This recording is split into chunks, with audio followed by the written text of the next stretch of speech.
2018년 4월의 첫 번째 날, 만우절 별다방, 꿈과 희망을 찾아 베트남에 온 평범한 두 남자의 특별한 이야기, 굿모닝 비엔남 4화 시작하겠습니다.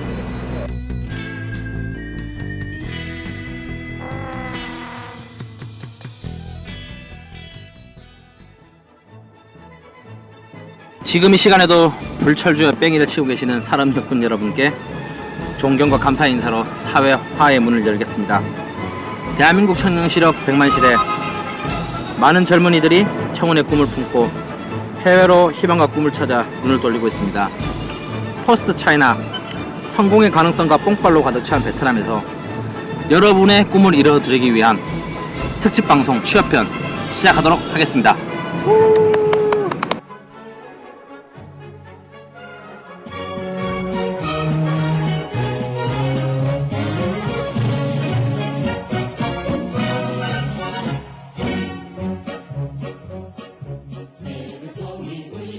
리프로님 잘 지내셨나요? 아유, 잘 지낼 리가 있겠습니까? 오늘이 만우절인데 네네네. 또 저희 같은 또 거짓말처럼 출근해야 되네요. 아니 최근에 지난 주말에 네. 듣자 하니까 청취자 한 분으로부터 그 폴라이트법 공손한 카페 또 간다는 또 얘기를 또 받았다고. 아, 네, 그렇죠. 또 이렇게 리프로님 방송을 들으시는 분들이 많네요. 아유, 뭐 많진 않고요. 지금 앞으로 많아질 예정이니까 또 여러분께서 좀 많이 들어주시고 하면은 저희가 조금 더 좀 보람을 느끼게 되지 않겠습니까? 또 이렇게 좋아요도 많이 눌러주시고 글도 많이 써주셔야지 저희가 보람을 느끼고, 사실은 뭐 독자분들의 관심을 먹고 사는 사람들이기 때문에 그렇죠. 저희 굉장히 관종입니다, 관종. 네, 그래서 뭐 그런 거 많이 써주시고 하셔야지 제가 힘을 내서 방송도 재밌게 많이 찍어드리니까. 원래 제가 페이스북을 네. 하지도 않는데 심심하면 페이스북을 열어봤는데 요즘은 항상 팟빵과 파티를 열어보면서 좋아요가 몇 개 찍혔나, 댓글이 몇 개 늘었나 이런 거 보고 살고 있습니다. 연예인병에 걸렸어요, 저희가 지금. 그래서 일단은 뭐 이번 주제 같은 경우는 네네. 저희가 말씀드린 것처럼 소통하는 방송이기 때문에 네네. 이번에 또 독자분들께서 많이 또 질문하셨더라고요. 그렇죠. 저희가 그래서 이 네. 주제를 선택했습니다. 뭐 저희가 매번 특집 방송으로 가는 것 같아가지고 말씀드리면 저희는 되게 유연한 프로, 정규적으로 틀이 없는 프로기 때문에 라이브 방송, 생라이브, 생얼 방송. 네. 굿모닝 베트남이고요. 그래서 여러분의 이제 뭐 질문에 따라서 저희가 항상 주제를 정하고 그에 따라서 좀 이렇게 프로그램을 꾸미려고 합니다. 그래서 아까 말씀드린 것처럼 저희가 이번에 좀 질문을 많이 하셨어요. 베트남의 취업, 포스트 차이나 굉장히 또 뜨거운 또 그렇죠. 시장이죠. 여기서 또 네. 많은 한국 기업들이 진출을 하고 그에 따라서 또 많은 젊은이들이 그래서 꿈을 찾아서 저희도 그 중에 한 명이죠. 네, 맞습니다. 그 말씀드린 뽕빨에 취해서 이제 여기 왔는데 또 실제로 또 많이 관심을 가지시니까 네네. 저희가 여기 또 한번 관련 내용에 대해서 얘기를 드리면은 좀 재밌을 것 같아가지고 방송 진행하려고 하고요. 일단 그 시작하기 전에 저희가 그 감사하게 댓글 달아주신 분들 또 잠깐 인사드리고 피드백을 좀 해드리려고 해요. 네. 네, 먼저 파티에서 댓글 달아주신 분들입니다. 파라디님, 믿거나 말거나지만 믿어주십시오. 앨리스님, 예, 다음번에 저희가 송 과장님 모시고 꼭 술과 관련된 방송 찍도록 하겠습니다. 그리고 40글자 댓글님 또 언급해드리기는 너무 길어서 이번에는 생략하겠습니다. 그런 거 없다님, 택시 꿀팁 잘 확인 부탁드리겠습니다. 네, 시아라님도 열심히 구독과 청취 부탁드리겠습니다. 감사합니다. 이번에는 팟빵에서 댓글 달아주신 분들 계신데요. 조달구님, 예, 저희가 열심히 방송하겠으니까 꾸준히 응원 부탁드리겠습니다. 그리고 정성장보님, 길게 댓글 달아주셨습니다. 저희가 그런 자세한 방송들은 또 다음번에 드리겠지만 이번에 짧게 답변을 드리면은, 첫 번째, 인터넷은 베트남이 싱가포르 다음으로 가장 빠른 동남아 인터넷 빠른 국가입니다. 그래서 편하게 쓰실 수가 있고요. 두 번째 질문, 베트남은 다낭 등 날씨가 위에서 아래까지 약 2000km가 차이가 나기 때문에 다릅니다. 위에는 하노이, 저희가 있는 곳은 사계절이 있는데 남쪽 호치민은 사철 내내 여름입니다. 우기와 건기가 있죠. 그렇죠. 네. 날씨가 좀 다르고요. 세 번째, 베트남어 취업 관련해서 지금 저희가 방송을 할 예정이고요. 네 번째, 아이들이 2살인데 애들 유치원이나 학교 등이 어떤가. 돈이 많으시면 국제학교 국제학교 가시면 되고, 보내시고요. 그러지 않으셔도 한인 학교가 있고 또 많은 그런 학교들이 있으니까 그런 부분도 염려하지 않으셔도 될 것 같습니다. 그리고 뭐 이거는 추가에 또 저희가 네네. 워낙 교육이라든지 이런 거는 관심이 많다 보니까 예, 예. 제가 좀 교육 전문가분 모셔가지고 또 방송을 네, 할 예정입니다. 네. 이거 같은 경우는 사실 또 할 얘기가 많기 때문에 추가적으로 제가 특집편, 매번 특집이긴 하지만 네, 그렇게 준비하려고 합니다. 네. 네. 그리고 러블리심님, 누나가 베트남 살고 있다고 했는데 저희가 또 이 베트남 취업편 지금 진행하니까요. 잘 들어주시고요. 네, 마지막으로 고해남님, 그 항공사 홈페이지를 모두 열어 비교하는 것보다 물론 스카이스캐너로 구매하는 게 빠른데요. 국적기 같은 경우에는 왕복으로 구매하는 게 편도를 구매하는 것보다 싸지만 저가 항공은 그렇지 않습니다. 편도를 구매하나 왕복을 구매하나 가격이 똑같기 때문에 편도를 싼 항공사를 선택하고 또 오는 편도를 또 싼 항공사를 선택하면은 훨씬 더 저렴하게 구매할 수 있는 뭐 나름의 저의 방법이어서 알려드렸던 거고요. 언제든지 이런 재확인차 문의하고 싶으신 내용이 있으시면은 댓글 달아주시면 저희가 또 이렇게 다음 방송에서 소통하는 걸로 하겠습니다. 말씀드린 것처럼 저희가 베트남의 나무 위키 사실은 믿거나 말거나 방송이지 않습니까? 이게. 그렇지만도 저희 입장에서는 이렇게 좀 답변을 해주시고 저희가 잘못된 걸 지적해 주시면은 저희가 뭐 언제든지 수정할 거 있으면 수정하고 또 설명드릴 거 있으면 설명드리기 때문에 이런 거 되게 감사드리게 생각하고 있습니다 지금. 자, 그리고 독자분들, 청취자분들 저희가 좀 좋은 소식 있어가지고 한번 말씀드리려고 합니다. 아, 너무 좋아요. 너무 기뻐요. 저희가 방송 들어보셨지만 알겠지만 저희가 굉장히 자본주의적인 가치를 추구하는 방송인데요. 큰 그림 그린 방송. 네, 저희가 3화 만에 드디어 상업 광고가 들어와서 들어주신 독자분들 때문에 제가 되게 감사드리고요. 혹시라도 만약에 저희 방송이 좀 더 잘 된다, 그러면 하노이에 계신 업자분들, 뭐 네. 사장님들, 식당 오너분들, 네, 연락 주시면은 저희가 그렇죠. 뭐 광고 실어 드릴 수 있으니까 드리고, 일단 뭐 광고 한번 듣고 가실까요? 광고 듣고 가겠습니다.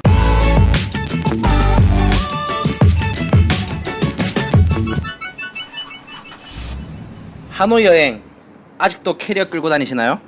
수화물 핸즈프리 서비스 더 무빙 컴퍼니. 저희가 시청자분들의 많은 질문을 해결해드리기 위해서 오늘 정말로 귀한 분 모셨는데 어떻게 모셨죠? 우리 이프로님?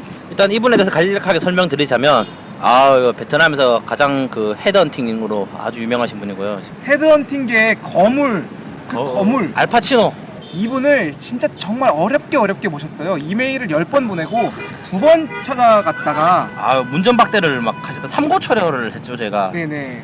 그래서 오늘 저녁 때 저희가 식사 대접을 해드리고 커피 대접 해드리면서 방송을 찍고 있습니다. 모신 우리 심 소장님, 베트남 북부 헤드헌팅계의 거물 알파치노 심 소장님 모시겠습니다. 안녕하세요. 저는 그 앞서 소개해주신 심 소장이라고 하고요.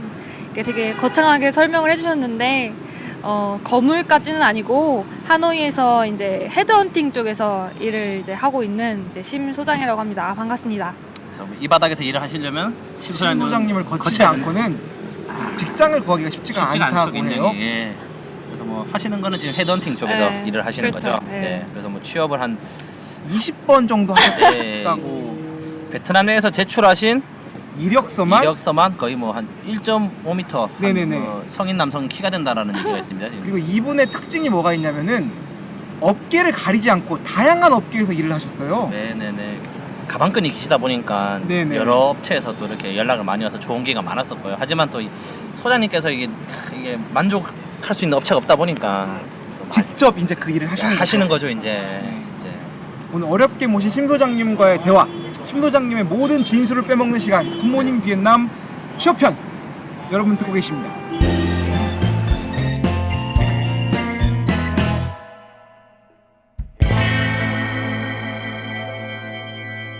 저희가 너무 게스트 소개를 하는데 좀 과장된 것 같아. 이건 좀 너무하잖아. 좀 풍이 심했는 것 같은데. 네네네. 네.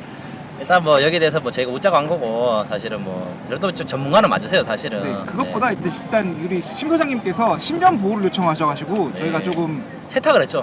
그렇죠, 세탁이죠 이건. 네, 세탁기 넣고 돌렸는데 좀 세탁기가 많이 돌아가가지고 좀 독자분들이 이거 네.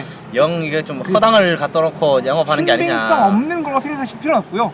이분이 말하는 그 경험과 이 진술은 진짜입니다. 네네, 그러니까 걱정 안 하셔도 되고요. 그래서 뭐 혹시라도 이거 같은 경우는 왜냐면 남의 인생 가지고 제가 장난칠 수 있는 게 아니기 때문에 이거는 정말로 100% 진실에 가깝다 생각하시면 됩니다. 네. 네, 저희가 이번 취업편 4단계에 거쳐서 알아볼 건데요. 첫 번째, 어떻게 해외 취업을 준비해야 하는가, 그리고 나는 그 조건에 부합하는지 자아 성찰하는 것. 두 번째는 이 취업에 대한 조건과 방법, 그리고 세 번째는 직장 선택, 그리고 급여 조건은 어떻게 되는가. 마지막으로 구직하시는 분들께 조언 한마디 하는 순서로 이 순서를 구성했는데요. 먼저 첫 번째, 준비 및 자아 성찰. 심 소장님께 질문 드리겠습니다. 먼저 베트남이 참 포스트 차이나다 뭐다 해서 참 뜨거운데 이거 취업을 하려고 해도 정보를 알아야 할 수 있는 거 아니겠습니까? 그런데 이 정보를 보통 어디에서 구할 수가 있는지를 알려주시겠어요? 한국 국내에서 이제 취업 준비를 하시는 분들 같은 경우에는 대표적인 사이트가 이제 그 산업인력공단에서 운영을 하는 월드잡이라는 사이트가 있어요. 그래서 거기에 들어가시면 이제 해외 취업에 대한 방법이라든지 이런 거를 보실 수가 있고, 그리고 거기서 예약을 하시면은 방문 상담을 하실 수가 있어요. 그래서 담당자분과 이런 취업하고 싶은 국가에 대해서 이렇게 상담할 수 있는 그런 코너도 있습니다. 돈 안 받는 거죠? 네, 공짜로. 제가 좀 궁금한 게, 제가 뭐 방송 중에서 몇 번 말씀드렸지만 저는 사실 나라를 믿지 않습니다. 개인적으로 나라에 대한 국가의 애국심이 그렇게 좋지 않고요. 네. 근데 왜냐면은 뭐 제가 많은 공무원분들을 매도하는 건 아니지만 좀 그런 경향이 있잖아요. 사실은 좀 뭐 저희도 동사무소에 등본으로 가도 좀 그렇죠. 좀 불친절하시고 이런 것도 있고. 형식적이죠. 네, 사실은 또 그러다 보니까 취업 같은 경우는 사실은 신중하지 않습니까? 뭐 등본이야 요즘에는 뭐 전자로 끊는 거지만 이거는 우리의 인생이 인생이 걸린 달린 건데. 문제이기 때문에 실제로 그런 데 가면은 뭐 좀 상담을 좀 잘 해주나요? 어떻게? 그래요. 조금 주의하셔야 될 게 그분들도 상담을 되게 많이 받으시거든요. 그래서 막연하게 내가 취업을 베트남에 하고 싶은데 어떻게 해야 되나 이렇게 하기보다는 조금 구체적인 질문이랑 구체적인 이런 본인의 진로를 조금 생각을 해서 가면은 도움을 많이 받으실 수 있을 것 같습니다. 혹시 베트남에 취업을 하려면은 그런 가능한 연령, 뭐 언제 가는 게 좋고 뭐 이런 거 있잖아요. 연령과 기본적인 조건이 어떻게 되는지 말씀해 주시겠어요? 기본적인 조건이라고 하면은 베트남 그 노동법상 노동 비자를 받기 위해서는 이제 뭐 대학 학사 졸업 그리고 뭐 3년 이상의 경력 뭐 이런 게 필요하긴 한데 회사에서 다 이제 비자를 많이 발급을 해주는 편이고, 베트남 같은 경우에는 비자 발급이 그렇게 어렵지는 않습니다. 그래서 뭐 크게 연령에 구애받거나 그렇지는 않은 것 같아요. 그러면은 또 드리고 싶은 질문이, 저희가 뭐 얘기는 많이 듣지 않습니까? 포스트 차이나다, 가능성이 열려 있다. 그러니까 항상 저희는 언론 매체를 통해서 얘기를 듣다 보니까 희망적인 얘기만 사실은 듣게 되거든요. 그렇죠. 그래서 이거 같은 경우는 좀 이제 소장님께서 생각하시기에 정말로 이런 점은 베트남에서 취업하면 좋다, 여러분의 꿈을 펼치기엔 좋다 라는 좋은 점이나, 혹시 뭐 이런 것들 있지 않습니까? 예를 들면은 정말 이런 거 같은 경우 좀 다시 한번 고려를 해보셨으면 좋겠다, 좀 신중하게 생각을 해보셨으면 좋겠다 라고 뭐 혹시 하는 뭐 이런 점이 따로 있으세요? 혹시 어떻게?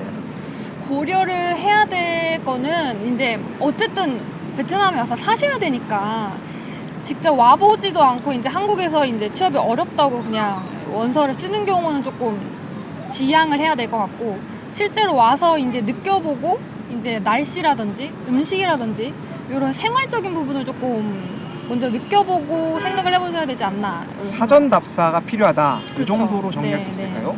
이거 같은 경우는 되게 중요한 게, 저희 회사의 저희 선배님이죠. 더위를 엄청 많이 타세요. 맞아요. 더위를. 맞아. 그래서 뭐 하시는 말씀이 그런 얘기를 하시죠. 자기를 호치민으로 전출을 보내면 회사에 사표를 쓰겠다. 정말로 진짜 그러세요. 왜냐면은 이분은 같은 경우 어느 정도 더위를 많이 느끼시고 추위를 안 타시냐면은 한국에서도, 그러니까 그 겨울에도 막 반팔 셔츠, 가벼운 자켓 이상은 뭐 영하를 들어가도 안 입으시는 분이에요. 근데 그런 분이 맞아요. 베트남에 오시니까 굉장히 힘들어하시더라고요. 그래서 아무래도 뭐 말씀드린 것처럼 환경을 잘 모르시고 막연히 좋은 꿈만 쫓아서 오시는 것보다야 뭐 좋지 않습니까? 저희 뭐 여행 가는 해서 뭐 이렇게 부모님한테 말씀드리기에도 저희도 이제 저희 꿈을 찾아 가는 여행이다 이렇게 좀 거짓말도 살짝 하시고 오셔가지고 한번 둘러보시는 것도 나쁘진 않으실 것 같아요. 네. 우리 이프로님도 베트남에 사전 답사 왔다가 그 뽕빠를 느껴서 다시 돌아온 케이스잖아요. 네. 저희가 또 질문하고 싶은 게, 베트남에 어떤 일자리가 있는지를 알아야지 준비해서 올 거 아니겠습니까? 사실 저 같은 경우에는 어렸을 때부터 그 IT 업계의 거물 스티브 잡스가 되고 싶었습니다. 네. 빌 게이츠. 빌 게이츠. 그래서 베트남에 왔는데 그런 일을 할 데가 없죠. 그래서 업계에 대해서 어떤 업계가 있고 어떤 일들을 할 수 있는 포지션들이 있는지에 대해서 짧게 소개 부탁드리겠습니다. 일단은 한국 사람들이 베트남에서 할 수 있는 가장 많이 취업을 하는 쪽은 이제 중간 관리자라고 해서 이제 베트남의 산업이 80%가 이제 제조업으로 이루어져 있기 때문에 이제 그쪽 공장에 들어가서 이제 윗분들과 그다음에 베트남 직원들을 이제 연결해주는 중간 관리자로 뭐 거의 대부분 취업을 하신다고 보시면 돼요. 어떤 업계가 있는 거죠? 베트남에는? 북부 지역에는 이제 아시다시피 S사, L사 공장들이 있잖아요. 그러면은 그 공장들의 이제 1차, 2차 벤더들 있고 관련된 회사들이 그쵸. 무지하게 많죠. 엄청 정말 많죠. 많습니다. 예. 예. 그리고 호치민 같은 경우에는 이제 봉제 쪽이 많이 들어와 있죠. 그래서 그쪽과 관련된 이제 벤더들 이렇게 보시면 될 것 같습니다. 봉제라고 하니까 또 사실 뭐 봉제 같은 경우가 대표적인 좀 인건비 따먹는 사업 아니겠습니까? 그래서 제 주변에도 뭐 사업하시는 사장님들이라든지 보면은 한 10수년 전부터 와가지고 여기서 일을 많이 하셨거든요. 그리고 뭐 제 친구들 같은 경우도 뭐 이미 봉제업계에서 일을 하는 친구도 있고요. 사실은 뭐 제가 느끼기에 뭐 직업 뭐 페이적인 대우라든지 뭐 근무 조건이 나쁜 것 같지는 않습니다. 그런데 조금 우려스러운 게 제 생각에는 아무래도 여기가 베트남 같은 경우가 월에 인건비가 많이 오르죠. 연에 많이 오르죠. 최소 10% 10%대 가까이 올라가고 있기 때문에 또 많은 사업자 사장님들께서 좀 이거를 다른 나라로 좀 이렇게 공장을 옮긴다를 고려하시는 분이 많으세요. 그래서 실제로 제 친구 한 명도 지금 에티오피아로 큰 꿈을 찾아왔다가 더 큰 꿈을 보러 네. 우리 아프리카로 지금 이제 사파리를 가게 생겼어요. 그 친구가 지금 여기서는 이제 뭐 주말에 커피 마시면서 좀 이게 그래도 좀 한국 같은 삶을 살다가 그 친구는 이제 세렝게티 초원에 이제 가재를 보러 가야 되고 이제 밥을 뭐 먹는지 모르겠어요. 에티오피아 사람들이 코뿔 소고기 먹나요 혹시? 몽불 소고기 먹고 할 것 같은데. 그러니까 제가 좀 우려스러운 게 네네. 봉제 쪽에 좀 직업을 초이스 하실 때 베트남에 한 5년 10년 뒤에 되면은 자기는 아프리카에 가지 않겠냐. 자기는 베트남이 좋아서 왔는데 좀 이런 우려가 제가 좀 사실 들긴 하거든요. 뭐 어떻게 생각하세요 여기 대해서 혹시? 그럴 확률이 굉장히 높다고 보시면 될 것 같습니다. 아무래도 가장 그 인건비에 민감한 쪽이 봉제이기 때문에 지금 보면은 미얀마랑 인도네시아랑 이제 아프리카로 조금 약간씩 공장을 새로 짓는 그런 추세에 있어서 아무래도 봉제는 또 다른 나라로 또 옮길 좀 생각도 하셔야 될 것 같아요. 사실 봉제하면은 솔직히 모르시는 분들이 계실 것 같아요. 간단하게 뭐 옷 이런 거 만드는 거라고 추측은 하시겠지만 이게 사실 1960년대 10년대 대한민국 땅에서 흥하던 게 이게 지금은 다 사라지고 베트남 와 있는 거 아니겠습니까? 그래서 지금 뭐 봉제 같은 경우는 이제 앞에 말씀드린 것처럼 인건비에 민감한 사업이다 보니까 베트남에 굉장히 옷 공장이 많습니다. 여기 뭐 대표적인 뭐 N사, 그 우리 뭐 농구 선수가 브랜드였던 옛날에 그 대표적인 브랜드였던 뭐 N사, A사, 그리고 또 뭐 우리가 흔히 아는 뭐 옷까지 뭐 있죠. 갑도 만들고 그리고 뭐 그 북쪽 얼굴 같은 것도 해서 많이 만들죠. 그렇죠. 북쪽 얼굴이 여기 진짜 흥하고 있죠. 네, 그래서 뭐 여기 시장 가시면 되게 많아요 그쪽이. 그리고 뭐 신발도 많습니다. 나이크, 나이크, 뭐 독일제, 아디도스, 에디도스 뭐 많이 만듭니다 여기서 하여튼. 삼소나이트. 삼소나이트 뭐 이런 거 좀 많이 만드니까. 근데 아시다시피 봉제 같은 경우는 한 나라에서 1차 산업이다 보니까 사실은 좀 우려스럽긴 해요. 저도 베트남이 좋아서 오셨는데 여기서 이제 뭐 국수 몇 그릇 먹고 나니까 아프리카로 가는 게 아닌가 좀 그런 게 우려가 되니까. 그럼 혹시 뭐 봉제 쪽 말고 뭐 다른 쪽은 어떻게 좀 비전이 있습니까 이 나라가 되게? 전자 쪽이 아무래도 벤더들이 굉장히 많기 때문에 그 하노이 쪽에 조금 취업을 하시려면은 아무래도 전자 쪽에 일자리가 가장 많고 그 다음에 이제 조금 많았던 게 물동량이 굉장히 많기 때문에 요 물류 쪽도 한국인 이제 중간 관리자를 구하는 게 굉장히 많고 또 최근 들어서는 IT 업체가 또 많이 들어오고 있더라고요. IT도 지금 뜨고 있군요. IT가 이제 조금씩 들어오면서 이제 또 그 관련된 뭐 시스템 개발자 이런 것도 많이 구하고 있는 것 같아요. 그러면 베트남에 취업하기에 유리한 전공 조건이 어떤 게 있다고 볼 수 있을까요? 아무래도 제조업이 많으니까 산업공학이나 공대 쪽이 좀 유리하죠. 아무래도 생산관리라든지 품질관리라든지 이런 쪽으로 하시려면 그게 조금 필요하고 뭐 영업 쪽이랑 이런 쪽으로 가실 분들은 이제 뭐 경영이나 뭐 기본적으로 그런 거가 좀 유리하죠. 여기서도 문송하네요 저희 문과생들은. 그렇죠. 네.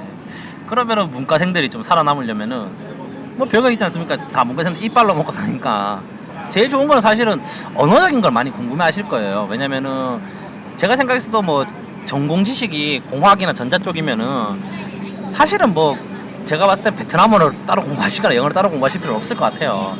하시면 좋겠지만 근데 아무래도 제가 문과를 나왔다 보니까 좀 그런 거에 대해서 좀 민감한 게 많습니다. 왜냐면 문과생들은 언어를 못하면 먹고 살기가 어렵다 라는 좀 인식이 많거든요 사실은. 그래서 많은 분들이 뭐 영어 공부라든지 제2외국어 공부를 하려고 많이 이렇게 좀 열심히 하시죠. 그래서 좀 궁금한 게 제가 소장님한테 여쭤보고 싶은 게 베트남어가 사실은 배우기가 쉬운 언어는 아닌 것 같아요 제 생각에.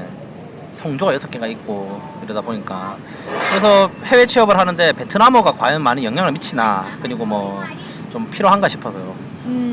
아무래도 베트남에 취업을 하려고 하니 베트남어가 필요한 거는 어떻게 보면 당연한데 반드시 필수적이라고는 말씀을 못 드릴 것 같아요. 왜냐면은 일부 이제 직무 같은 경우에 물류라든지 해외 영업이라든지 이런 직무 같은 경우에는 베트남어를 안 보는 회사들도 굉장히 많고요. 베트남어가 가장 필요한 게 이제 인사총무. 그래서 이제 유학생들이 많이 가는 게 이제 인사총무, 베트남어를 가장 많이 쓰는 직무. 근데 내가 베트남어를 못 하는데 베트남에 지금 취업을 하고 싶은데 베트남어를 공부를 막 시작하면서 하면 좀 무리가 있잖아요. 그러면은 직무를 이제 베트남어를 안 보는 쪽으로 좀 고르셔서 지원을 하시면 좋을 것 같아요. 어떤 직무가 있을 수 있을까요?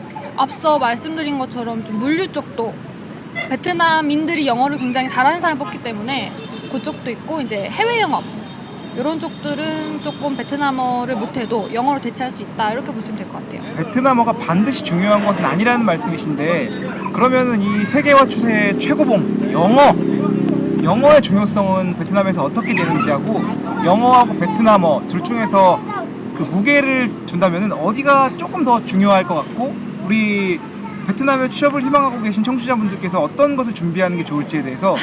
영어 같은 경우에는 해외 취업을 이제 하시려고 하면은 기본적으로 이제 공용어로 쓰이는 게 영어잖아요. 그래서 영어는 기본적으로 되셔야 할 것 같고, 뭐 이제 그러니까 내수 시장을 대상으로 하는 그런 기업체 같은 경우에는 베트남어를 필수적으로 이제 하여야 하는데, 이제 뭐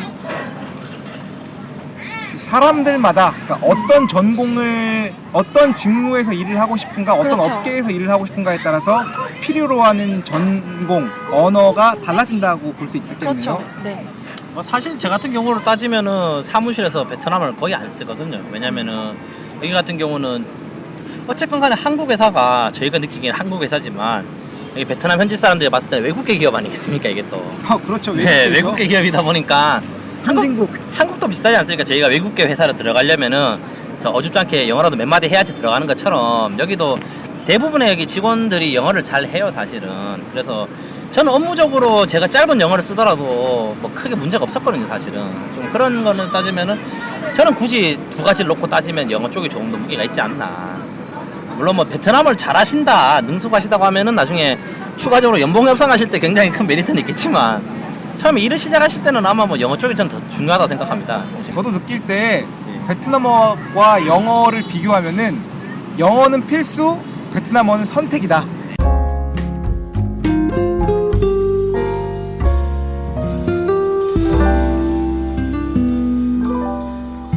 제가 요즘 베트남에서 생활하다 보면은 정말 많이 만나는 사람들이 정부에서 지원해주는 특별한 해외 취업 과정들을 거쳐서 오는 사람들을 많이 만나고 있어요. 해외 취업에 대해서 정부가 많이 신경 쓰다 보니까 그런 과정들이 많이 열려 있고 해외 취업을 할 수 있는 플랫폼들이 많이 있는 것 같은데, 우리 심 소장님께서는 알고 계신 꿀팁 정보들을 좀 부탁드리겠습니다. 꿀팁이라고 할 거보다는 그 베트남 취업에 관심이 많으신 분들은 이제 인터넷에 검색해 보시면은 쉽게 이제 베트남 취업 연수 과정을 많이 찾아보실 수가 있는데, 대표적으로 뭐 베트남 중간 관리자 뭐 양성 과정 이런 거를 통해서 오셔서 베트남어 배우고 직무 교육 받고 취업하시는 분들도 많고, 또 요즘 최근에는 보면은 뭐 박람회, 취업 박람회 같은 것들도 한국에서도 하고 베트남에서도 하고, 그러니까 그런 것들을 좀 지원을 해보셔서 오는 것도 괜찮은 방법인 것 같습니다.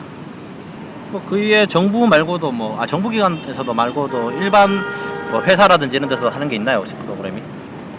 일반 회사에서 하는 것들은 보통 이제 헤드헌팅사들이 이제 한국에서 이제 상담을 해서 이제 데려오는 그런 경우도 있고, 보통 이제 해외 취업 베트남으로 오는 경우는 대부분 신입들 같은 경우에는 정부 지원 프로그램을 많이 신청을 하시는 분들이 많은 것 같아요. 직업 전문 학교 프로그램도 있다고 들었던 것 같은데. 네, 이제 그것도 이제 정부에서 지원을 해주면서 이제 민간에서 운영하는 그런 프로그램들이 있고요. 그런 정보는 어디에서 얻을 수가 있을까요? 인터넷에 치시면은 베트남 취업 치시면은 오. 다 이제 아실 수가 있습니다. 정답이네요. 너무 무책임하신 것 같은데 지금. 특정 프로그램을 말씀드릴 수가 없어서. 네. 뭐 제가 듣기로는 뭐 하나 있었는 게 최근에 제 주위에서 말로 도박하는 회사에서 하는 프로그램이 있었거든요. 아, 저도 들은 것 네네네네, 같습니다. 그런 것도 있었고, 그리고 예전에 거기 그 D사죠, D사에서 하는 프로그램도 있고. 그게 굉장히 유명하다고 들었어요. 네네네. 그리고 제가 알기로도 뭐 그 밑에도 S사 같은 경우도 뭐 주위에 벤더들 이렇게 뭐 취업 연수 같은 프로그램이 한국 내에 있다고 제가 들었습니다. 그래서 지금 말씀드리는 내용들이 대부분 신규로 취업을 하거나 30대 초반 사회생활에 첫 발을 내디딘 지 얼마 안 되신 분들에게 해당되는 내용인 것 같고요. 제가 최근에 들은 정보에 의하면은 그 잠금사에서 그런 시니어 어르신들을 위한 취업 과정도 또 만들어놨다고 하니까 그런 부분도 좀 찾아보시면은 도움 되실 것 같아요. 뭐 그거 같은 경우는 S사 같은 경우도 제가 좀 있다고 들었고요. 그러니까 좀 이게 은퇴하신 분들을 이게 이제 와가지고 이제 해외 취업 시켜주는 프로그램 같은 게 있다고 하니까 아무래도 저희보다는 좀 이게 인터넷 워낙 검색이 잘 돼 있다 보니까 찾아보셔가지고 하시면은 뭐 좋은 결과 있으실 것 같아요. 네.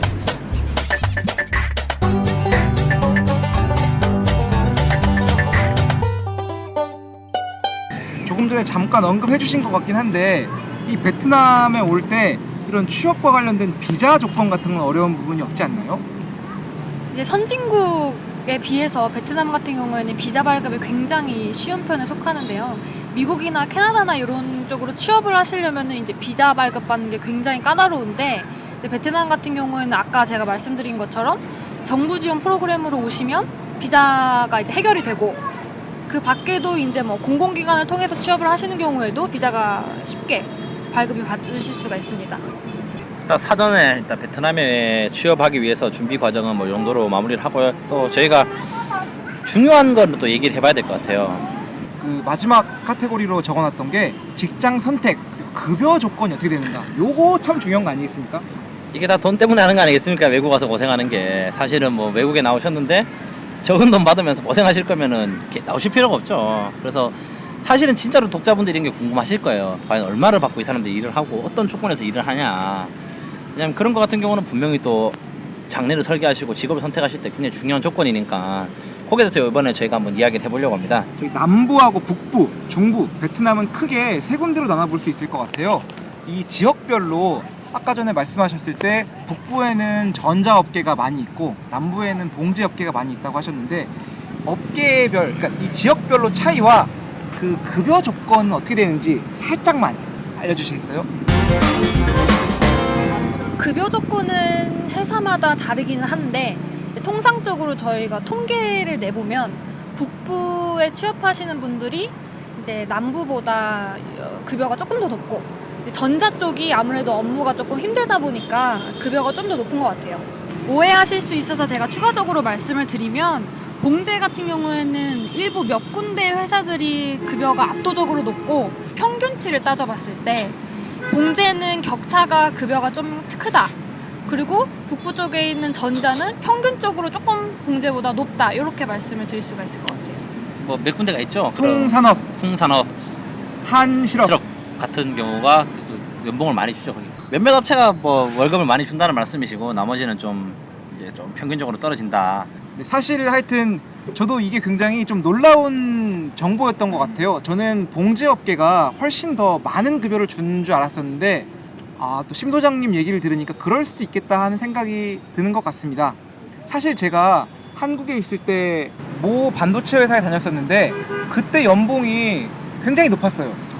그래서 저는 베트남에 와서 똑같은 전자업계에 들어가면은 뭐 적어도 그것까지는 못 받더라도 좀 비슷한 수준 따라갈 정도는 받을 줄 알았는데, 제가 첫 번째로 일했던 전자업계에서는 급여가 너무 낮고 업무의 강도는 더 높고, 왜냐면 토요일도 일해야 되니까 주말도 일요일도 출근해야 되니까 참 안 좋았던 것 같아서 슬픈 상황인데 또 봉제업계 친구들은 또 월급이 너무 높은 거예요. 그래서 내가 잘못 선택했구나 했는데 어쨌건 제가 잘못된 오해를 했던 거네요. 성급한 일반화였죠. 성급한 일반화. 네. 일단은 해외 취업에 대해서 뭐 많은 분들이 낭만을 가지시는 게 저희가 주로 이제 뭐 TV라든지 이런 많은 언론 매체를 통해서 보는 거를 생각을 하면 외국에서 일을 한다. 뭐 뉴욕 이렇게 해서 이제 보통 저희가 생각하는 이미지는 이제 뭐 오피스로 그려진 그 커리어 우먼이 그 이제 구두를 신고 이제 딱 출근하셔가지고 오후에 이제 그 노천 카페에서 노트북으로 딱 이렇게 업무를 보시고 저녁에 이제 뭐 저희 칵테일 파티를 하시면서 이제 그날에 있었던 일을 딱 이렇게 얘기를 하는 거를 상상하실 건데 저희가 이제 앞에 말씀드린 것처럼 이제 베트남 같은 경우는 생산 이제 제조업이 이제 주를 이루다 보니까 일을 하시게 되면 아마 공장으로 많이 가실 거예요. 90% 이상이라고 보면 될까요? 네네, 공장을 많이 가시는데 공장에 대해서 또 저희가 생각하는 게 젊으신 분들 같은 경우는 뭐 대부분 뭐 아르바이트를 해서 뭐 학창 시절에 잠깐 일을 해보셨지 실제로 공장에 들어가서 일하신 분이 없을 거예요. 아마 제 생각에는 저희에. 그래서 또 그런 분들이 이제 해외 취업에 대해서 아까 말씀드린 것처럼 이렇게 뭐 저녁이 있는 삶, 여유로운 삶에 대한 낭만을 가지시고 여기 오셨는데 공장에서 일을 해보시고는 또 안 맞아서 한국으로 가시거나 하신 분들이 많았어요, 사실은. 정말로 많죠, 그러신 분들이. 네, 그래서 저희 뭐 순 소장님도 그렇고 저희가 이제 엄 소장님이랑 이제 좀 말씀드리고 싶은 게 왜냐면 다 두 분 다 공장에 계셨어요, 예전에. 공장에서 이제 기름때를 손에 묻혀가면서 일을 하시다가 시내에 나오셨는데, 시티에 나오셨는데 네네. 어떤 게 가장 차이가 있고 뭐 어떤 게 좋고 나쁘고 뭐 이런 거에 대해서 좀 얘기를 한번 해보려고 해요, 제가. 네. 우리 20번 이직해 보신 분, 봉제와 전자를 넘나들면서 네. 현재 헤드헌팅. 헤드헌팅으로 일하고 계신 우리 심 소장님, 업종별로 일이 어떻게 다른지에 대해서 잠깐 설명해 주시겠어요? 일단은 공장에 계시면은 공장 안에 기숙사에 사시잖아요. 그렇다 보니까 일과 내 생활이 분리가 안 돼요. 그렇죠. 그런데 이제 시티로 나오시게 되면은 저녁이 있는 삶, 아니면 운동을 할 수도 있고 요가를 할 수도 있고 이렇게 나의 취미생활을 조금 할 수 있다는 거에 대해서 큰 차이가 있는 반면에 급여 수준도 많이 차이가 나는 것 같아요. 아무래도 공장에서 일을 하면 급여도 시티에 있는 것보다 한 통상적으로 1.5배 정도 많이 받는 것 같아요. 일단 베트남에 오시면요, 베트남뿐만 아니라 다른 해외도 마찬가지일 텐데 저희가 고국 땅을 떠나왔기 때문에 거의 대부분의 직장들에서 주거와 밥을 웬만하면 해결을 해주려고 합니다. 그런데 그런 상황은 주재원이죠. 저희가 좋아하는 주재원입니다. 공장에서 기름때를 닦는 그런 일을 하시면은 집값과 식사를 마련해 주기 때문에 주는 월급 거의 100%를 저축을 할 수가 있습니다. 저희가 한국에서 이제 회사를 선택하실 때 뭐 여러분들께서 뭐 선택 기준이 여러 가지 있겠지만 사실은 좀 그런 걸 많이 따지지 않습니까? 네임밸류, S사, 그렇죠. S사. 어마무시해요. S사 같은 H사. 경우. H사 어마무시해요. 그런데 이거 같은 경우는 현지에서 S사를 다니시면 현지 채용이라고 신분이 다르죠. 다르죠. 주재원이 아닙니다. 네네. 그 말은 즉슨 여러분이 여기서 숨을 쉬시는 모든 게 다 돈이 나는 거고 그러면은 그 말은 뭐냐 한국이랑 큰 차이가 없어요 사실 오시면. 그래서 말씀드리는 게 저희가 조금 듣기에 회사의 네임밸류가든지 인지도가 떨어지지만 주재원으로 온다, 회사에서 주재비를 챙겨준다, 예. 그런 회사가 있으시면 적극적으로 오시면은 아주 좋습니다. 이게 식사, 주거, 뭐 어떤 회사 같은 경우는 뭐 자녀분들 교육비까지도 지원해 주는 회사 있거든요. 뭐 교통비 이런 거 다 보장해주는 회사를 가시는 게 훨씬 좋아요. 공장 가실 분들은요, 그렇다고 해서 꼭 주재원이 아니셔도 염려하실 건 없습니다. 식사와 잠자리 제공, 공장은 다 해줍니다. 하지만 거기가 공장이고요. 참고로 시내에 나가려면은 짧아야 1시간, 길어야 2시간이 걸리고, 말씀드렸다시피 베트남은 주 6일제이기 때문에 베트남에는 불금이 없습니다. 불토가 있죠. 우리 심 소장님께서는 저는 불토도 없었어요. 그러셨나요? 보통 일요일에 특근하는 회사도 많이 있죠. 그러면 월화수목 금토, 일월화수목 금토 2일 근무를 이렇게 하게 되게 됩니다. 자꾸 이게 공장 생활에 대해서 부정적인 것만 말씀하시는 것 같은데 사실은 저는 이제 하노이 시내에서 계속 일을 했었고요. 그래서 뭐 흔히 말하는 시티 라이프를 뭐 누구보다 잘 아는 사람이라고 제가 말씀드릴 수 있습니다. 사실은 뭐 저 같은 경우 좀 특이한 케이스긴 했어요. 사실은 일도 이제 하노이 시내에서 일을 하고 뭐 이제 주거도 여기 사는데 단점이 많습니다. 왜냐면은 저는 고향이 대구고 저는 대학교도 고향에서 나왔고 심지어 군 생활도 제가 고향에서 했거든요. 제가 네네. 이병을 나왔기 때문에. 그래서 사실은 뭐 혼자 사는 거에 대한 로망, 뭐 멀리 떨어져서 그런 걸 되게 생각을 많이 했습니다. 사실은. 그런데 막상 살아보니까 이게 힘든 게 여러 게 많은 게 아닙니다. 살아 숨쉬는 거, 옷 하나 걸치는 거, 뭐 전기요금부터 시작해서 나가는 게 굉장히 많아요. 그래서 저도 좀 종종 그런 생각을 해요. 제가 왜냐면은 공장에 가서 좀 일을 했으면은 좀 종잣돈을 모아서 제가 좀 뭔가 하고 싶은 일에 대해서 좀 투자를 할 수 있을 것 같은데 진짜 데프콘의 노래가 있습니다. 시티 라이프라고 그거 아십니까? 그런 노래가 있습니까? 아침에 우유 한 잔, 뭐 점심에 뭐 이런 아주 굉장히 도시인의 팍팍한 삶을 그린 얘기인데 딱 제 얘기 같아요. 직장에 나가 가벼운 형식의 인사 또 전쟁을 시작해 올해 목표는 꼭 승진이다네 지각이 싫어 빨리 가야 합니다 지하철 빨리 와야 내가 삽니다 할부라도 차를 그냥 오래 제가 그 동전 노래방 가거나 하면 항상 그 노래를 부릅니다. 그게 뭐냐면 네, 돈 모으기가 쉽지가 않습니다. 나와서 살아보시면 이게 네. 제가 베트남에 오니까 좀 달랐던 게 뭐였냐면요. 한국에서는 그런 구분이 없는데 여기는 방금 말씀드린 대로 시티 잡이냐 시티가 아닌 잡이냐라는 구분이 너무 큰데 보통 시티 잡은 서비스 직업이나 혹은 그런 특정 회사들의 좋은 주재원 자리들이 시티에 많이 있는 경우가 있고요. 그 다음에 아닌 넌 시티 잡 같은 경우에는 주로 인건비가 저렴하고 땅값이 저렴한 그 공단지대에 공장, 생산 라인을 돌리는 곳들이 다 이렇게 시티가 아닌 곳에 있죠. 그런 곳에 사는 사람들은 말씀드렸던 대로 집도 제공받고 밥도 삼시세끼 제공받는 대신에 많은 돈을 모을 수가 있고요. 대신에 이게 또 공장 생활을 제가 좀 해봤는데 너무 삶이 팍팍합니다. 반경 10km 이내에 갈 수 있는 슈퍼 하나도 없고 뭐 누릴 수 있는 게 하나도 없는 그런 삶을 여러분들은 상상조차 하기가 쉽지 않으실 겁니다. 만약에 수도승이나 이런 도인처럼 살 수 있는 분이 있으시다면 공장에서 3년만 써보시면은 한 큰 거 2장 정도. 가능하죠. 두 장은 좀 너무 많고요. 한 장 반? 한 장 정도는 뭐 모실 한 수 장 있을 거예요. 정도는? 네, 모실 수 있을 거예요. 그래서 자꾸 뭐 말씀드린 것처럼 공장에서 부정적 얘기하시는데 장단점이 있는 것 같습니다. 사실은 여기서 저는 시티에 있다 보니까 좀 많은 사람들도 만나서 이제 그 사람을 만나고 꿈을 꾸기엔 좋아요. 뽕을 빨에 취하기엔 되게 좋은데 문제가 뭐냐면은 아시다시피 이제 뭐 자본주의 세상에서 그 10원짜리 한 장 없이 꿈만 꾸고 살다가 갈 수도 있거든요. 제가 이거를.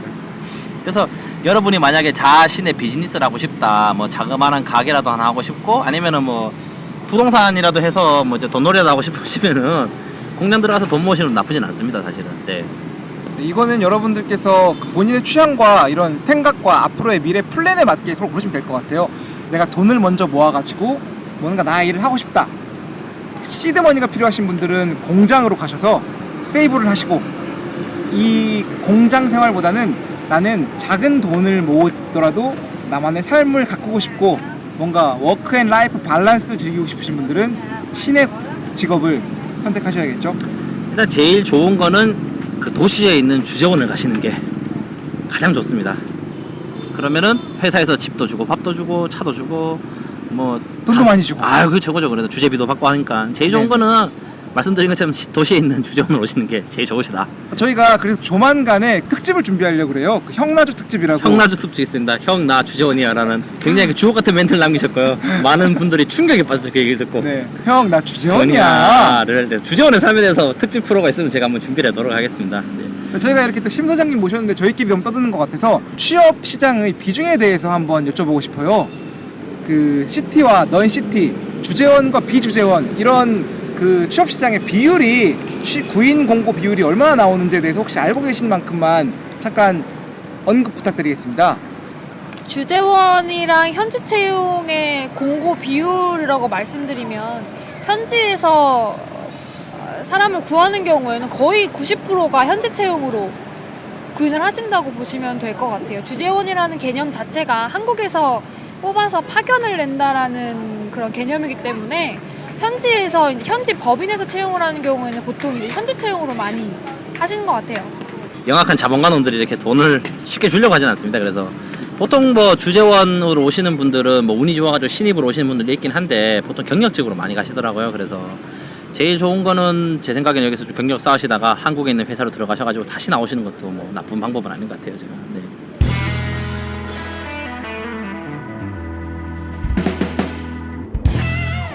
저희가 오늘 또 많은 얘기들을 하고 있는데요. 이번에는 그런 직무에 대한 얘기들을 해보고 싶어요. 베트남에서 우리가 할 수 있는 직무들 어떤 게 있을까요? 이프로님?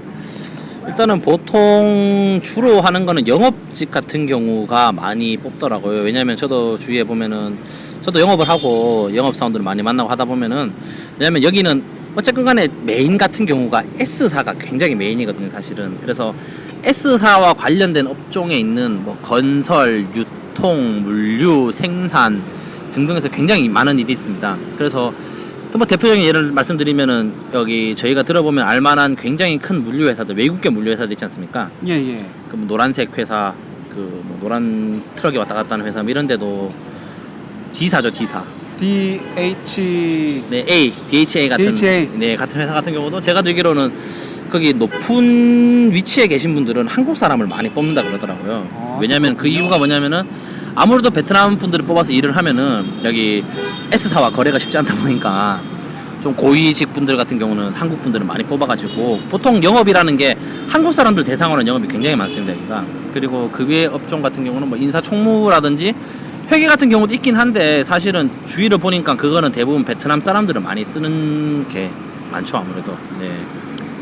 또 이프로님 같은 경우에는 이런 영업 쪽 그리고 이런 사람들을 상대하는 일, 도시에서 일을 많이 해보셨기 때문에 이런 말씀을 해드린 것 같고요. 이제 저 같은 경우에는 이 베트남 땅에서 생산관리라는 업무를 해봤었어요. 전공도 전 마침 또 산업공학이어서 정확히 적합한 일자리를 찾아서 갔다고 생각을 했고, 거기서 저의 꿈을 넓게 펼칠 수 있을 것이라고 생각을 했었죠.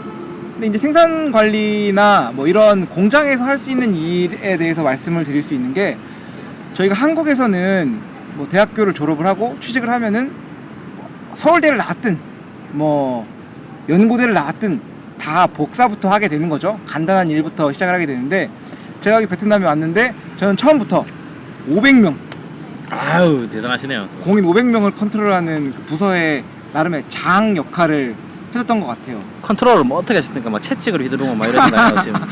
뭐 그런 게 있겠습니까?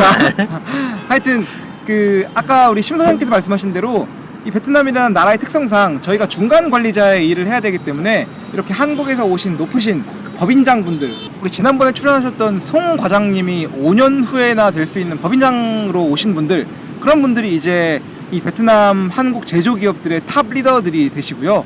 그 다음에 이 현지 공인들, 현지인들이 이런 노동하는 분들이 계시고, 공장의 리더들과 이 현지 분들의 사이에서 중간 조율을 해줄 수 있는 현지어가 어느 정도 되고 영어가 되고 중간 다리를 놔주실 수 있는 중간 관리자가 필요한데, 한국인들이 오면 한국 그런 제조업체들이 보통 다 중간 관리자를 하게 되는 거죠. 처음부터 큰 책임감이 주어지니까 나름대로 배울 것들도 있고 빠르게 성장하는 부분도 있는 것 같긴 합니다. 하지만 또 그런 무거운 책임감이 무거워서 떠나시는 분들도 많이 있었던 것 같아요. 취업한 지 한 달 만에 공장장이 되는 기분 어떨까요? 아, 좋죠. 그런 거 좋아합니다. 권력의 맛. 그게 돈을 안 주는 권력이 많아서 그게 문제죠. 아, 그런 좀 문제가 있네요. 저희 우리 심 소장님께서는 헤드헌팅 업에 종사하시기 이전에 또 다른 회사의 경험이 있다고 하는데, 경험 잠깐만 말씀 부탁드리겠습니다. 아, 네. 제가 이제 헤드헌팅 이전에 이제 근무를 하던 곳도 이제 하노이에서 2시간 정도 떨어져 있는 공단에서 잠깐 이제 품질 관리 업무를 했었고, 이제 저 같은 경우에는 이제 QC라고 이제 공장의 제품을 검사하는 공인. 퀄리티 컨트롤인가요? 그렇죠. 예. 그리고 QA. 퀄리티 어슈어런. 요런 이제 품질과 관련된 이제 베트남 매니저들을 관리하는 또 품질 팀장을 한 1년 팀 정도 리더. 첫 직장이었는데, 이제 바로 팀장으로 그래서 이제 관리하는 사람만 한 300명 정도 됐던 것 같아요. 아유, 어마어마하셨네요.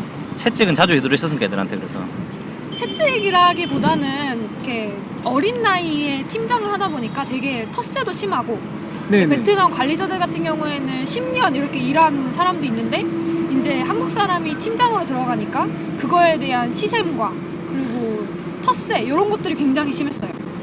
그거를 뛰어넘는 게 굉장히 힘들죠, 이제 한국인 중간 관리자분들은. 만약에 한국에서 이렇게 처음으로 취업을 공장으로 하시는 분들은 대부분 다 그런 일들을 하게 되는 거잖아요. 그렇죠.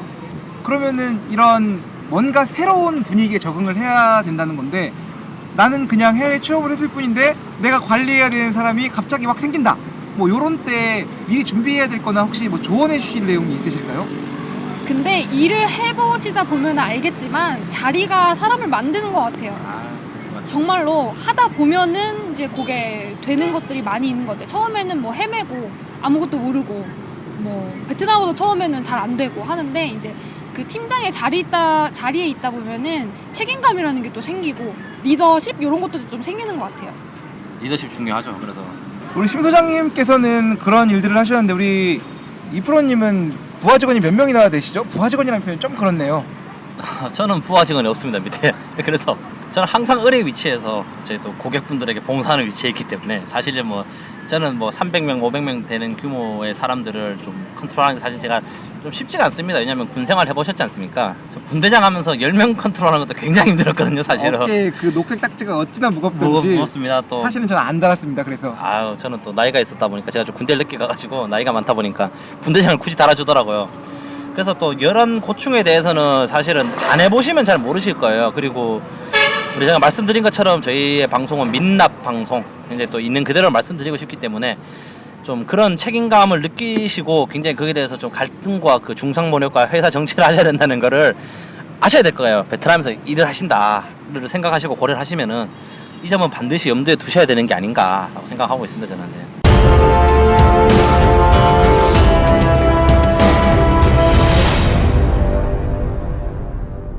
이거 굉장히 민감한 주제여서 저희가 말씀을 드리려다 자꾸 못 드렸는데, 여러분이 진짜 제일 궁금해하실 게 바로 이 급여 요런 건데, 특정 업체를 한정할 수는 없지만 그래도 일반적인 평균 수치를 냈을 때 CT잡과 CT잡이 아닌 잡, 그리고 주재원과 비주재원, 봉제업계와 비봉제업계, 이렇게 나눠가지고만 한번 생각을 해보려고 하는데, 우리 심 소장님께서 이런 것들을 총괄하고 계시니까 일단 먼저 CT잡과 CT잡이 아닌 직업 사이의 평균적인 대충 어림잡아 생각할 수 있는 급여 수치를 말씀해 주실 수 있으실까요? 신입을 기준으로, 네, 다 신입을 기준으로. 근무 경험이 없는 신입을 기준으로 하면은 CT의 경우에 2,000불에서 2,300불 요 사이에서 시작을 하는 것 같고, 지금 말씀해 주신 내용은 다 세후 기준이라고 보면 세후 될까요? 기준으로 한국 돈으로 하면 한 250만 원 정도 되는 것 같고, 공장으로 가시면 뭐 북부, 남부, 그리고 뭐 직무에 따라 다 다르겠지만 일단 일반적인 수치로 일반적으로 2,500달러에서 3,000불 정도 사이, 요거는 집값과 식대가 다 포함되어 있는. 그거를 제외하고, 왜냐면 공장 같은 경우에는 기숙사와 식사를 제공하기 때문에 요거를 제외한 금액이 보통 2,500불 이상 정도 된다. 우리 이프로님께서는 하노이에서 일하고 계신데 이거 믿을 만한 정보인가요? 뭐 그 정도 받으시면 될 거예요. 왜냐하면 공장에서 일하는 저희 친구들과 비교를 해보면 사실 제 월급 같은 경우는 앞자리가 다르죠. 저는 2로 시작하고 그 친구는 3으로 시작합니다. 신분 격차를 많이 느끼고 계신 우리 이프로님께 제가 질문하고 싶은데요. 그러면은 이 주재원과 비주재원 급여 차이, 복지 차이는 어떻게 될까요? 이게 참 민감한 질문이라서 저도 답변하기 좀 그렇긴 한데, 차이가 많이 납니다, 사실은. 저희도 주위에 주재원 오신 분들, 물론 이거 같은 경우는 신입과 경력의 차이라고 저는 생각하고 있고요. 사실은 일단 가장 그 점에서 먼저 발생을 하는 거고, 아시다시피 또 주재원을 보내는 사람들 같은 경우는 회사에서도 그나마 좀 괜찮게 일을 하는 사람들을 또 회사를 세팅한다든지 여기서 관리자적인 위치로 보내는 거기 때문에 사실은 뭐 업무 영향 차이가 좀 분명히 난다고는 제가 생각을 하고 있습니다. 하지만 대우를 따진다라고 하면은 보통 주재원들 같은 경우는 여기 일단 집값 지원이 기본적으로 되고요. 집값을 생각해 보시면은 싸지가 않습니다. 여기가 뭐 30만 원짜리 뭐 이런 방 잡아주는 게 아니고 보통 뭐 80만 원에서 100만 원쯤 되는 집을 제공을 해주죠. 그리고 식대 같은 경우도 많이 나오고, 뭐 차량 출퇴근용 차량 지원됩니다. 그리고 몇몇 회사 같은 경우는 이제 학비 지원 같은 경우도 다 되는 것 같더라고요, 보니까. 자제분들이 여기도 말씀드린 것처럼 뭐 여기도 외국인 학교도 있고 또 한인 학교도 많은데, 그런 중고등학교 같은 경우도 다 지원을 해주고요. 그래서 뭐 그런 거 사소하다면 사소한데 그게 모아놓고 보면은 굉장히 차이가 많이 나거든요, 사실은. 그렇죠. 주재비 같은 경우도 보통 제가 알기로는 본봉에 한 50%에서 30% 정도는 주재비로 나오는 걸로 알고 수당이 있으니까. 나오죠. 네, 그렇죠. 수당이 나오기 때문에 실제로 뭐 동일한 직급으로 계산했을 때 주재원과 비재원의 차이는 제가 생각한 2배 이상 난다고 보고 있거든요. 이 부분은 저희가 나중에 그 형나주 특집으로 네. 자세히 알아볼 수 있을 것 같고요. 그럼 제가 또 질문 드리고 싶은 사항은 봉제업계와 전자업계 그리고 서비스업계 요거의 급여 차이는 어떻게 되는지 혹시 뭐 물론 업체마다 조금씩 큰 차이가 있을 수 있는데요. 그런 부분까지 감안해서 우리 심 소장님께서 말씀해 주시면 좋겠습니다. 급여를 신입으로 또 말씀을 드리면 봉제업계 같은 경우에 아까 말씀하신 것처럼 일부 몇몇의 회사가 그 높은 급여를 이제 지급을 하고 있고 높은 급여면 어느 정도인지에 대해서 대충 말씀해 주실까요? 한 3,500불 이상 4,000불 정도 신입 기준으로 그러면 한국에서 제가 받던 급여 이상이네요. 굉장히 높은 급여를 받고 일을 하는 거죠. 신입 사원이 그 정도 한 450만 원 정도 한 달에 그렇게 받고 전자업계는 어떻죠? 전자업계가 이게 굉장히 조금 많이 바뀌었다고 하더라고요. 한 4년 전까지만 해도 전자업계에서 이제 한국인을 뽑을 때 주재원 조건으로 채용을 했는데 한국 사람들이 굉장히 많아지다 보니까 다 현지 채용으로 전환을 했더라고요. 그래서 이제 급여 같은 경우에도 수당이 빠지고 기본적인 급여만 주고 여러 가지 뭐 복지가 많이 빠졌다고 하더라고요. 더러운 자본가 놈들이 또 장난을 치죠, 애들이.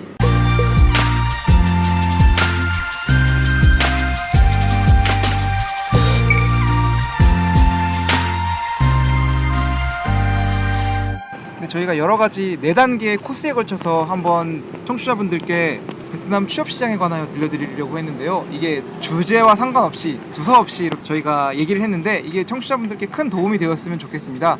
저희가 이 방송을 마치기 전에 저를 포함한 3분과 함께 이 베트남 취업시장에 대해서 어떤 견해를 가지고 계신지 그리고 청취자분들께 들려주고 싶은 얘기가 있는지에 대해서 짧게 들어보려고 합니다. 먼저 우리 이프로님께서 잠깐 말씀해 주시죠. 일단은 뭐 베트남과 해외 취업에 대해서 많은 분들이 좀 이게 낭만을 가지고 계세요. 낭만. 그리고 뽕빨이라고 하죠. 되게 좋습니다. 사실은 여기 아무래도 뭐 앞서 말씀드린 것처럼 한국이 워낙 또 취업 시장이 어렵고 그러다 보니까 여기서는 좀 상대적으로 이제 청취자분들도 그렇고 많은 분들이 꿈을 펼치기 좀 쉬우실 거예요. 하지만 제가 말씀드린 것처럼 인생은 실전이다. 네. 그래서 왜냐면 또 환상이 좀 있으세요. 되게. 저희가 동남아 쪽에 취업을 하게 되면은 굉장히 뭐 좋은 복지 수준을 누리고 굉장히 좋은 환경에서 일을 하실 것 같다라고 생각하시는데 실제로 와서 일을 해보시면 좀 안 그런 게 많아요. 여기가. 동남아에 오면 제일 좋은 거는 그 주재원의 와이프만 제일 행복합니다. 네네네. 정말 농담이 아니에요. 사실은 고생은 고생대로 하고 특히 하시는 분들은 그렇기 때문에 이런 류의 환상을 좀 깨시는 게 좋을 것 같아요. 왜냐하면 그런 걸 제외하고 왜냐하면 너무 좋은 기대와 꿈에 부풀어서 여기를 오셨는데 실제로 오셨는데 음식도 입에 안 맞고 날씨는 덥고 집에 곰팡이는 설고 저희 집에 곰팡이가 선다고 제가 몇 번 말씀드렸거든요. 아파트인데. 아파트에 곰팡이가 섭니다.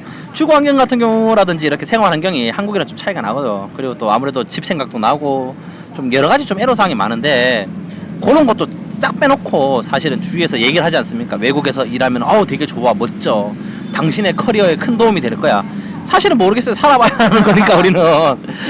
그러니까 그런 환상을 좀 빼시고 담백하게 그냥 뭐 외국에서 나와서 한번 일을 해보고 싶다, 경험을 쌓아보고 싶다라고 하시는 분 같은 경우는 뭐 해외 취업 추천드립니다.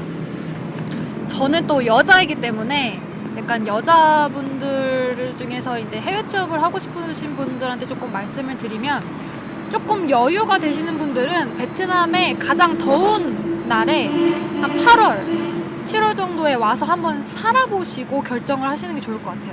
제가 처음에 와서 가장 깜짝 놀랐던 게 여름에 이제 비가 많이 오잖아요. 그럼 여기가 배수가 안 돼서 물이 잠기는데 이제 거기에 이제 온갖 벌레들이 이렇게 둥둥 떠다니는 거 보고 제가 굉장히 충격을 먹었는데 이제 그런 환경들에 조금 적응을 못 하시는 분들이 많이 있으신 것 같더라고요. 그래서 아무래도 살아야 하는 곳이니까 직접 와서 이제 그런 것들을 느껴보시고 결정을 하시는 게 가장 좋을 것 같아요. 추천하시나요? 저는 글쎄요. 여자분들한테는 조금 저도 여자이지만 조금 추천드리기가 좀 그렇지만 그래도 와볼만 하다. 와봐서 배우는 거는 많은 것 같다. 네, 심 소장님 좋은 말씀 감사합니다. 저 같은 경우에는 우리 이프로님이나 뭐 저처럼 이 뽕빨에 대한 강렬한 소망이 있으신 분들은 충분히 오셔서 느끼실 수 있으실 거라고 봅니다. 하지만 전형적으로 안정을 추구하시고 또 공무원적인 삶을 바라시는 분들은 그냥 한국에서 공무원 시험 준비하시는 게 제일 좋을 것 같고요.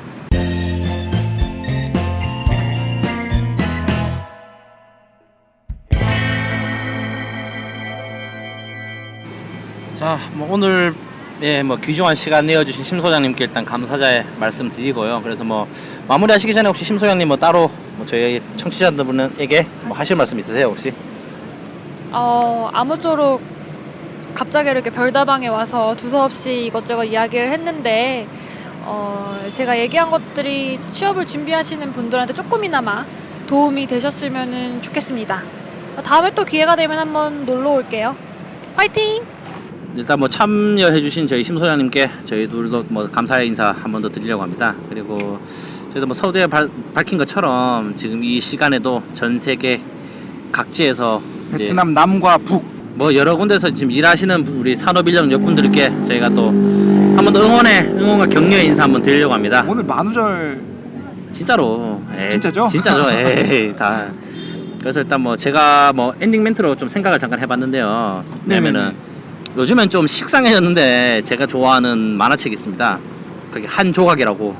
무슨 만화책이죠? 한 조각이 그 해적왕이 되는 얘기입니다. 그게. 한 일본- 조각. 한 조각. 네. 두 조각 말고 한 조각. 한 조각입니다. 한 조각. 거기 보면은 거기 악당이 하는 유명한 말이 있습니다. 거기 뭐라고 하죠? 거기가 한 장으로 크게 한 장이 나오거든요. 만화책을 보시면은 네네. 원래는 이제 컷 나오는 건데 이거 같은 경우는 되게 컷이 크게 나옵니다. 제가 네. 생각해서는 그 작가가 이걸 좀 되게 중요하게 생각하는 것 같아요. 강조하고 싶을 때. 네네. 그 자리가 이제 술잔을 갖다 놓고 이제 그 주인공과 얘기를 하면서 하는 말이 있죠. 저들이 잘난 척하며 떠들어대는 신시대는 쓰레기다. 해적이 꿈을 꾸며 항해하는 시대는 끝이 났다고. 왜 저런데?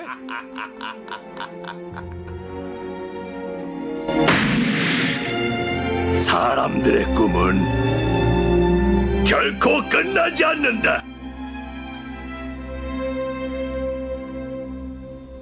안 그런가? 예. 사람의 꿈은 끝나지 않는다. 그게 뭐냐면은 뭐 왜 지금 이 시간에도 많은 분들이 이제 여러분의 꿈을 위해서 뭐 힘든 상황이지만 열심히 노력하시고 그 꿈을 위해서 지금 여러 가지 방법을 생각하시는 거 저희도 알고 있고요. 사실 저희도 그랬으니까요. 그래서 이제 여러분의 꿈을 응원하고 싶어가지고 제가 이 말을 좀 멘트로 정했는데 멋진 말이네요. 좀 너무 구질구질한가요? 이게 지금 좀 길어진 것 같긴 한데. 아니요, 멋진 것 같습니다. 네, 그래서 뭐 저희가 좀 크게 한번 사람의 꿈은 끝나지 않는다 한번 외치면서 굿모닝 베트남 마무리하는 게 어떨까 싶어가지고. 좋습니다. 그러면 우리 하나, 둘, 둘, 셋. 셋. 사람의 꿈은 끝나지 않는다. 네, 굿모닝 굿모닝 베트남. 베트남. 잘 자요. 굿나잇. 안녕. 바이바이.